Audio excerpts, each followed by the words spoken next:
Hello guys, कैसे हैं आप लोग। आज हम फिर ग्रेट जर्नी ऑफ टीनेजर्स के एक और न्यू एपिसोड के साथ आ गए हैं। तो चलिए एपिसोड को शुरू करते हैं। एपिसोड की शुरुआत में हमें लियो जी को दिखाया जाता है। यहाँ उससे एक आदमी कहता है कि मुझे पता है कि तुम उस सेकंड लॉर्ड के पास कल्टीवेशन सीखने के लिए जा रहे हो। उसने तुम्हें अपना एक डिसाइफल रख लिया है। और वो लड़का लियो जी को वहाँ पर तंग कर रहा होता है। जहाँ एक लड़की आती है, उस लड़के से कान से पकड़ती है और कहती है कि इसे तंग मत करो। और लियो जी से कहती है कि तुम लियो जी हो ना, और मैं जिया हूँ। लियो जी कहता है कि मैं आपसे मिलने के लिए बहुत बेताब था। जिया कहती है कि क्या तुमने माउंटेन को छोड़ दिया और तुम्हारा मास्टर किधर है। लियो जी जिया को बताता है कि मास्टर ने तो प्रैक्टिस के लिए वो माउंटेन को छोड़ दिया था और मुझे भी कह दिया था कि कुछ अरसे में उस माउंटेन को छोड़ देना। अभी वो लड़की वहाँ पर हैरान होती है और कहती है ये कैसी प्रैक्टिस है जिसके लिए माउंटेन ही छोड़ दिया, और क्या वो अब दोबारा वापस नहीं आएगा। कहते ही लियो जी उसे कहता है कि तुमने क्या बोला। अभी वो लड़की वहाँ पर बहाना बनाते हुए कहती है कि नहीं नहीं, मैंने कुछ भी नहीं बोला। अभी हम देखते हैं कि जिया उसकी स्वॉर्ड को देखती है और कहती है कि ये क्या रेन लिस्टिंग स्वॉर्ड है। लियो जी बताता है हाँ ये रेन लिस्टिंग स्वॉर्ड है। जिया उसे कहती है कि मुझे यकीन है ये तुम्हें तुम्हारे मास्टर ने दी होगी। तभी लियो जी कहता है कि हाँ ये मुझे मास्टर ही देकर गया था। जैसा उससे वहाँ पर कहती है कि मुझे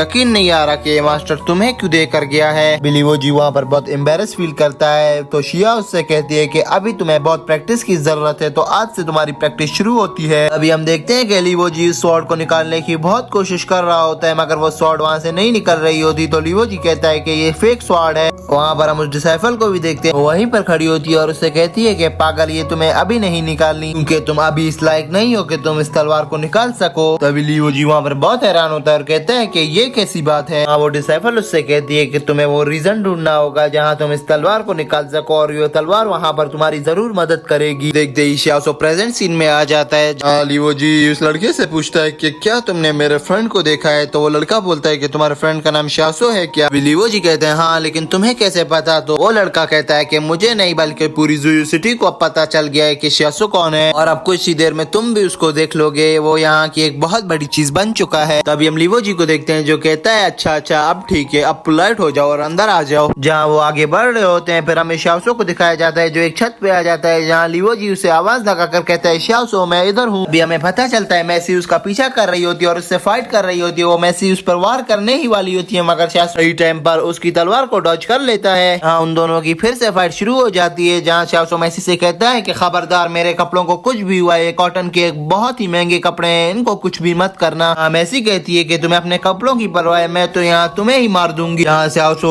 और उसकी बहुत अच्छी फाइट दोबारा शुरू होती है, मगर शियासो उसके वार को बहुत अच्छी तरीके से डॉज कर रहा होता है। वहाँ वो डिसाइफर वाली लड़की भी उसे देख रही होती है और कहती है वैसे तो शियासो को मार्शल आर्ट नहीं आती, मगर ये कितना अच्छा डॉज करता है, इसमें डॉज की पावर अभी तक नहीं गई है। शियासो फिर लियो जी को बुलाता है और कहता है कि लियो जी मेरी मदद करो। फिर हम लियो जी को देखते हैं जो उस लड़ाई के बीच में आकर मैसी के वार को रोकने लग जाता है। अभी लियो जी वहाँ ऊपर आकर उसके वार को रोक कर शियासो से पूछता है कि जूनियर तुम यहाँ क्या कर रहे हो। तभी वो शियासो से जोरदार थप्पड़ मारता है और कहता है कि मैं जूनियर हूँ और तुम मेरे सीनियर, और अगर आइंदा तुमने ऐसा कुछ बोला मैं तुम्हारा मुंह तोड़ दूंगा, मैं तुम्हारा सीनियर हूँ बल्कि। तभी शियासो उस मैसी से पूछता है कि तुम मेरे बड़े भाई को क्यों मार रही हो और मेरे सीनियर को तुम क्यों मार रही हो। मैसी उसे कहती है कि लियो जी तुम्हारा काम नहीं है, तुम बीच में नहीं आओ वरना तुम भी इसके साथ साथ मारे जाओगे। लियो जी उसे कोई जवाब नहीं देता और उसकी तलवार को और जोर से पकड़ लेता है। जहाँ मैसी उससे कहती है कि मुझे लगता है अभी तुम यही कहोगे कि तुम्हें अगर शियासो को मारना है तो पहले मैं डेथ करनी होगी, तो मैं इसके लिए भी बिल्कुल पीछे नहीं हटूंगी। यहाँ मैसी वहाँ पर और गुस्से में आ जाती है और कहती है कि अब मैं शियासो को छोड़कर तुम्हें नहीं छोड़ूंगी क्योंकि बहुत ज्यादा स्किल्स हैं और तुम्हें जुयू सिटी के डिसाइफल ने भी अपना एक डिसाइफल बना दिया है, और मैं तुम्हें चैलेंज करती हूँ कि आओ देखते हैं कि किसमें कितनी स्ट्रेंथ है। अभी हम शियासो को देखते हैं जो कहता है कि ठीक है, मैं तुम्हारे चैलेंज को एक्सेप्ट करता हूँ, और कहता है कि सीनियर अभी आप मुझे देखना। वहाँ पर उन दोनों की एक बहुत ही अच्छी फाइट चल रही होती है, जहाँ वो लड़का उस डिसाइफल के पास जाता है और उससे कहता है कि आप मुझसे बेट लगाओगी कि कौन जीतेगा। यहाँ पर वो डिसाइफल उससे कहती है कि ठीक है, मैं बेट लगाती हूँ कि तुम जीतोगे। वहाँ पर वो लड़का उससे कहता है कि मैं इस फाइट में नहीं जाने वाला। लड़की उससे कहती है कि बेवकूफ, मैं तुम्हें ऑर्डर देती हूँ कि तुम उनसे फाइट करो क्योंकि तुम मेरे एक सफल हो और मुझे पता है कि तुम जीत जाओगे और अगर तुम उन्हें जीत नहीं पाए तो यहाँ पर मरते वक्त तक भी नहीं आना। फिर हमें मेसी और लियो जी को दिखाया जा रहा होता है जो अभी तक एक अमेजिंग फाइट कर रहे होते हैं, जहाँ दोनों ही एक दूसरे को कठिन मुकाबला दे रहे होते हैं, जहाँ मेसी लियो जी को अपना फाइनल अटैक करके बहुत जोर से दूर फेंक देती है और रोज गिरकर श्याओसो के पास चला जाता है और श्याओसो से कहता है कि मुझे माफ कर देना, मैं उसे नहीं मार सका। अभी श्याओसो से कहता है कि जब पिछली फाइट हुई थी तो तुम्हारे पास कितनी अच्छी मार्शल आर्ट स्किल्स थी और अब तुम्हें क्या हुआ बेवकूफ, तुमने अपनी स्वॉर्ड क्यों नहीं निकाली ये वाली। श्याओसो से कहता है कि दोबारा जाओ और उसको पकड़कर घुटनों तले मेरे पास ले आओ, अगर तुमने उसको इस तरह मेरे पास ले आए तो मैं तुमसे 800 टेल्स भी नहीं लूंगा, वो भी मैं तुम पर माफ कर दूंगा। मेसी लियो जी से कहती है कि क्या तुम मुझे मेरी नीज पर वहां तक ले जाओगे, इतनी हिम्मत है तुम्हें तो आ जाओ। यहाँ श्याओसो लियो जी को आगे की तरफ दिक्कत दे देता है और कहता है कि जाओ फाइट करो, जहाँ हम देखते हैं कि इन दोनों की फिर से फाइट शुरू हो जाती है और वो लियो जी को बहुत मारकर दोबारा से नीचे फेंक देती है। यहाँ श्याओसो आता है और कहता है कि क्या तुम वाकई में उसे नहीं मार सक रहे बेवकूफ आदमी। अभी हम देखते हैं श्याओसो और लियो जी वहाँ से भाग जाते हैं। मेसी भी उनके पीछे भागती है और कहती है कि कहाँ भागते हो बुज़दिलो, यहाँ पर आओ। लियो जी श्याओसो से कहता है कि तुम वहाँ से भागे क्यों। अबे मेसी श्याओसो से कहती है श्याओसो मेरे सामने आओ, इस दीवार के पीछे मत छुपो, मैंने तुम्हें देख लिया है। तभी श्याओसो कहता है कि मैं एक शेमलेस पर्सन के सामने नहीं आ सकता जो हर दिन मेरा पीछा करती है। यहाँ मेसी और गुस्से में आती है और कहती है श्याओसो मैं तुम्हें मार डालूंगी। हम देखते हैं कि मेसी अपना तीर फेंकती है श्याओसो की तरफ, मगर उसका फादर उसको पकड़ लेता है। उसका फादर उसकी वहाँ पर तारीफ कर रहा होता है। वहीं पर टांग लियान भी आ जाता है और टांग लियान कहता है इसे बिल्कुल मार्शल आर्ट नहीं आता और इसे जितना भी आता है वो मैंने सिखाया है। तभी मेसी और टांग लियान वहाँ पर बहस करने लग जाते हैं। फिर हमें नेक्स्ट सीन में बाजार की तरफ दिखाया जाता है जहाँ श्याओसो और लियो जी छुपे होते हैं और कहते हैं कि अभी उसने हमें चेस करना बंद कर लिया होगा और अभी हमें यहीं पर रुक जाना चाहिए। हम देखते हैं कि लियो जी के नाक से खून आना शुरू हो जाता है। श्याओसो वहाँ पर बहुत टेंशन में आ जाता है, मगर श्याओसो से कहता है कि मेरे कपड़ों से दूर रखना, ये बहुत महंगे कॉटन के कपड़े हैं। श्याओसो से कहता है कि चलो कोई बात नहीं, अब मैं तुम्हें थोड़े सा पानी ला कर दे देता हूँ, उससे अपना नाक साफ कर लेना। अभी हम देखते हैं श्याओसो और लियो जी वहाँ पर पानी ढूंढते ढूंढते एक लड़की के पास आ जाते हैं और उसे कहते हैं कि हमें माफ करना, हम तुम्हें डिस्टर्ब कर रहे हैं, मगर हमें थोड़ा सा पानी चाहिए, इसके नाक से ब्लड निकल रहा है। तभी वो लड़की वहाँ से उठती है और इनकी तरफ बढ़ती है, जहाँ श्याओसो और लियो जी इस लड़की की खूबसूरती देखकर वहाँ पागल हो रहे होते हैं। तभी वो लड़की वहाँ पर शर्माती है और श्याओसो लियो जी के सर पर थप्पड़ मार के कहता है कि ऐसे जाहिलों की तरह देखना बंद करो, तुम्हारे तो नाक से ब्लड निकल रहा है और तुम्हें उसकी परवाह भी नहीं और तुम अपना ठरकपन खाली यहाँ जा रहे हो। वो लड़की कहती है कि मेरे पास ये रुमाल है, ये ले लो, इससे अपना ब्लड साफ कर लो। श्याओसो उससे कहता है कि ये तुम्हारा बहुत कीमती रुमाल है जिसकी वर्थ 80 टेल्स तक होगी, तो तुम इसे हमें कैसे दे सकती हो। हम देखते हैं कि लियो जी एक सोच में पड़ जाता है और वो सोच रहा होता है कि वो लड़की खुद आगे बढ़ती है और उसका नाक साफ कर रही होती है। अभी श्याओसो लियो जी को एक और थप्पड़ मारता है और कहता है कि पागल होश में आओ, क्या सोच रहे हो यहाँ पर। ये कहते ही वहाँ पर उन दोनों को मेसी की आवाजें आने लग जाती हैं, जहाँ श्याओसो लियो जी से कहता है कि ये मेसी यहाँ पर भी पहुँच गई, ये इतनी जल्दी इसको कैसे पता चला कि हम यहाँ आए हैं। जहाँ श्याओसो लियो जी से कहता है कि चलो अब आगे चले, यहाँ रुकने का कोई फायदा नहीं।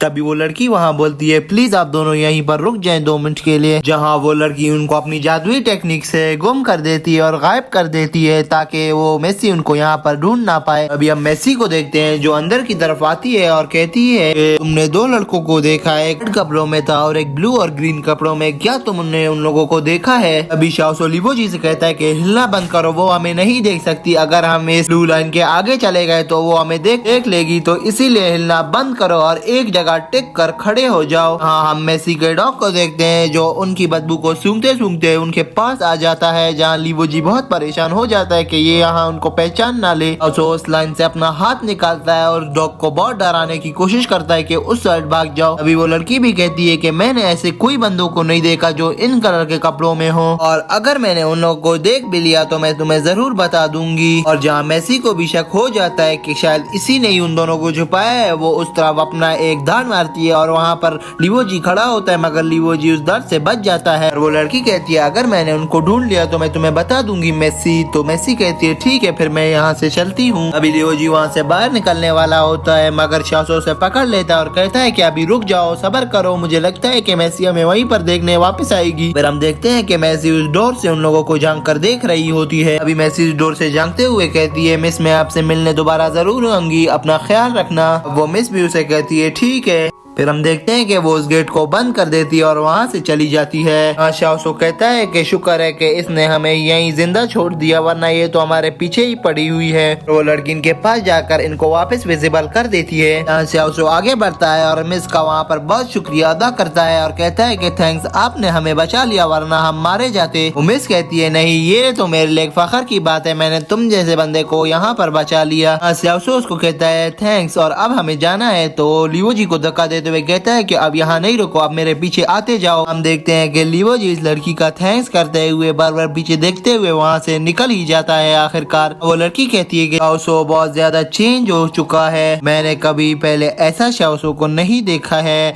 तभी वहाँ पर हम सीकोंग को देखते हैं जो हमें एपिसोड 1 के शुरू में दिखाई थी। हाँ, वो लड़की भी कहती है हाँ तुम सही कह रही हो, वो बहुत ज्यादा ही कुछ चेंज हो चुका है। और वहाँ पर सीन चेंज हो जाता है। अब मेसी और उसके डॉग को देखते हैं। वो वहाँ एक दीवार पर बैठे ये कह रहे होते हैं कि उस मिस ने इन्हें क्यों प्रोटेक्ट किया। मुझे पता है कि वो उस मिस के ही पास थे, मगर उसने हमें क्यों नहीं बताया कि वो यहाँ है। और फिर वहाँ सीन चेंज होता है, हमें बाजार में दिखाया जाता है जहाँ शाओसो और लिवो जी उस बाजार के रोड से गुजर रहे होते हैं। अभी लिवो जी शाओसो से कहता है कि तुमने वहाँ मुझे क्यों नहीं रुकने दिया। शाओसो से कहता है कि मुझे पता है तुम मुझसे क्या बोलते, तुम उसको बोलते कि तुम्हारा ऑनरेबल नेम क्या है और वहाँ ही पर ही ठरक झाड़ने लग जाते, इसीलिए मैंने अपनी बेइज्जती वहाँ तुमसे कराने नहीं दी और तुम्हें यहाँ पर ले आया हूँ। हाँ, लिवो जी हैरान होता है और कहता है कि तुम तो सही कह रहे हो, मैं बिल्कुल ऐसा ही करता। उस ब्यूटीफुल लेडी से उसका नाम पूछता, फिर ही अपना ठरक झाड़ता। शाओसो कहता है फिर उस नाम के बाद ठरक झाड़ने के बाद तुम उसकी एज पूछते, फिर तुम्हें उससे प्यार हो जाता और ये देखते देखते फिर वहाँ पर तुम्हारी शादी हो जाती।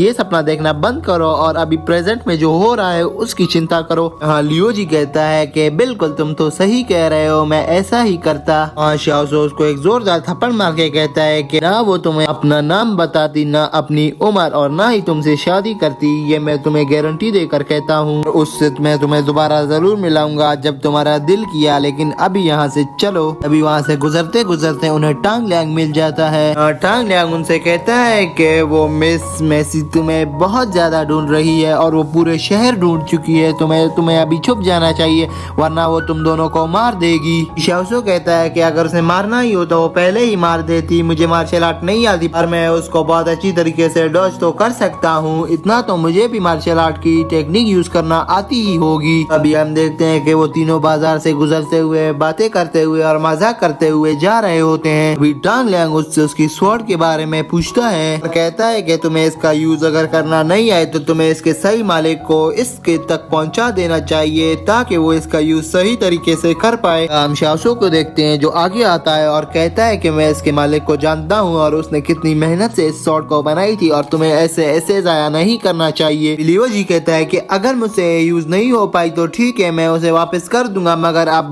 तुम दोनों मुझे भाषण देना बंद कर दो ताकि मैं कुछ और भी सोच सकूं इस तलवार के अलावा। अभी हम देखते हैं कि सीन चेंज होता है, हमें माउंटेन को दिखाया जाता है जहाँ उस डिसाइपल का घर होता है जो जुयो सिटी के लिए डिसाइव कर रहा होता है, जो अंदर बैठा अपनी स्वॉर्ड को देख रहा होता है। अभी हमें पता चलता है कि वो उस माउंटेन किंग चैंग के डिसाइपल के साथ बैठी होती है और वो वहाँ पर कुछ बातें कर रहे होते हैं और कहते हैं कि मैं अपनी स्वॉर्ड को साइड पर लटका कर एक पेड़ के साथ बैठा हुआ था और अपने उन पीचेस का इंतजार कर रहा था कि शायद वो पक गए हों और तुम वहाँ आ गई थी मेरे पीचेस खाने, मगर तुम थोड़ी लेट हो चुकी थी। अभी वो लड़की डिसाइपल कहती है कि मैं लेट इसलिए हुई थी कि मैं अपनी इस स्वॉर्ड को ढूंढ रही थी जो तुम्हें मार सके और तुम्हें खत्म कर दे। अभी वो मास्टर कहता है ये तो एक आइसी रिवर की बहुत फेमस स्वॉर्ड है, ये तुम्हें कहाँ से मिली है। अभी वो मास्टर उससे ये भी कहता है कि तुम्हें तो मैंने देख लिया है, अब तुम्हें अपना चेहरा छुपाने की कोई जरूरत नहीं और तुम फिर से ये मास्क पहनना शुरू कर रही हो और वो भी मेरे सामने। और तुम जब ये मास्क पहनती हो तो तुम्हारी वॉइस भी चेंज हो जाती है, तुम अपने को मर्द समझने लग जाती हो, तुम्हारी आवाज एक अजीब सी हो जाती है जबकि तुम एक लड़की हो और वो भी एक खूबसूरत सी लड़की। अगर तुम इसे रिमूव कर दो तो तुम बहुत खूबसूरत लगती हो। अभी हम देखते हैं कि वो दोनों फिर से फाइट करने लग जाते हैं, जहाँ वो लड़की उसे बहुत अच्छे तरीके से डॉज करती है मगर वो मास्टर उसको अपनी मार्शल आर्ट टेक्निक से उठाकर दूर फेंक देता है। वो लड़की उससे पूछती है कि इस टेक्निक का नाम क्या है, तो वो उसको फायर टेक्निक के नाम से बताता है कि इसका नाम फायर टेक्निक है। अभी वो लड़की उसे कहती है कि ये स्वॉर्ड तुम मुझे क्यों नहीं दे सकते अपने लिए और दूसरी क्यों नहीं बना लेते। तभी वो मास्टर कहता है कि ये स्वॉर्ड मैं तुम्हें दे दूंगा और अपने लिए दूसरी भी बना लूंगा, मगर उसके लिए मेरी एक शर्त होगी तुमसे। वो लड़की पूछती है कि वो कैसी शर्त, तो मास्टर कहता है कि इसके लिए तुम्हें अपना मास्क रिमूव करना होगा। अभी हम उस डिसाइपल को देखते हैं जो अपना मास्क रिमूव कर देती है और कहती है ठीक है। अभी हम उस मास्टर को देखते हैं जो अपनी स्वॉर्ड निकालता है और एक टेक्निक इस्तेमाल कर रहा होता है। वो लड़की पूछती है कि अब कौन सी चाल चल रहे हो तुम, तो लड़की भी अपनी टेक्निक निकाल लेती है वहाँ पर। और ये एपिसोड दोस्तों यहीं पर एंड हो जाता है। तो अगर आपको ये एपिसोड अच्छा लगे तो दोस्तों इस एपिसोड को लाइक कर देना और चैनल को भी सब्सक्राइब। बाय।